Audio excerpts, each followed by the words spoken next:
Hey everybody, it's your girl Goddess Intellect. I know I've been gone for a long time. We had a long weekend up here in Toronto, Canada, where we celebrate the Caribbean Carnival, and otherwise known as Caravana.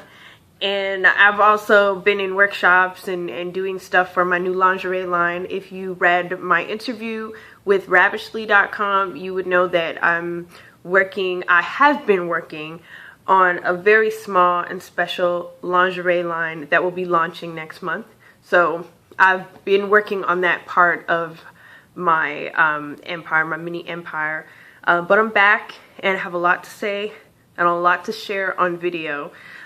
Today's video, I wanted to talk about what happens when a guy like you've been talking to, you've been kicking it for a few months, and they just drop off the face of the earth, or their contact with you becomes, it becomes less, like they're not calling as much, they're not texting like they usually do. What happens and what you should do in that situation? I get this question a lot because it's devastating. You go from like a routine of someone contacting you every day, all the time, maybe several times a day, talking all on the phone all night, to just disappearing out of the blue. Most of the times they will come back after like a few weeks or whatever.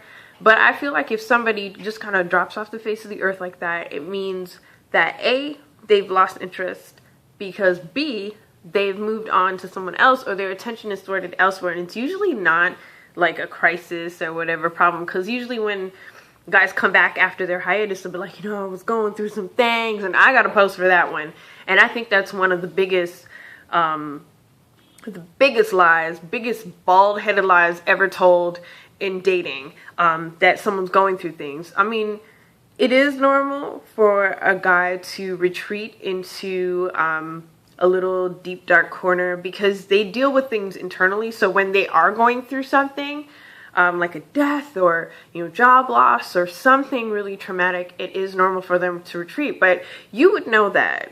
I mean, you would have enough contact where you would know that something is changing. But I mean, if you're in the initial stages of dating, and maybe it's been 6 months or whatever, and there's a routine, and you've had time to kind of know what this person is like on their bad days and on their good days, and they just kind of disappear, it's most likely, and I argue with anybody for about this, but it most likely means that they've moved on to someone else. And what you could do, what I suggest you do, is not try to contact this person and demand an answer. That's usually the first thing us women do, and I'm guilty of that too, because you want to know, like, what did I do? Did I do something wrong? Because we automatically think this is about us, especially if we know that, okay, they probably moved on to someone else. We think that there's something wrong with us, or that we're not good enough for them. And get out of that way of thinking. That's not even it. You know what? We're not meant for everyone, and we're not meant to be with everyone for an extended amount of time. Sometimes this person is only meant to be in your life for a couple of months or whatever, or maybe they just don't want to continue on with you.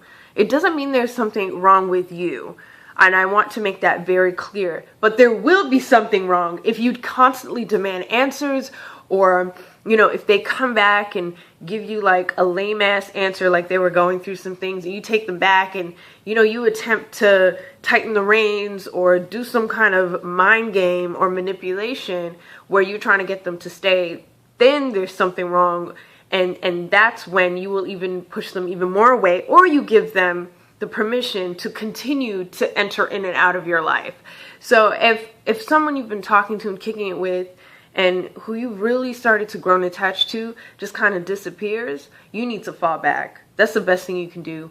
Fall back, or send me an email. Let's talk about it. Let's talk it out. But the last thing you want to do is demand an answer from that person and stalk that person and try to look for answers, or try to look for an apology, or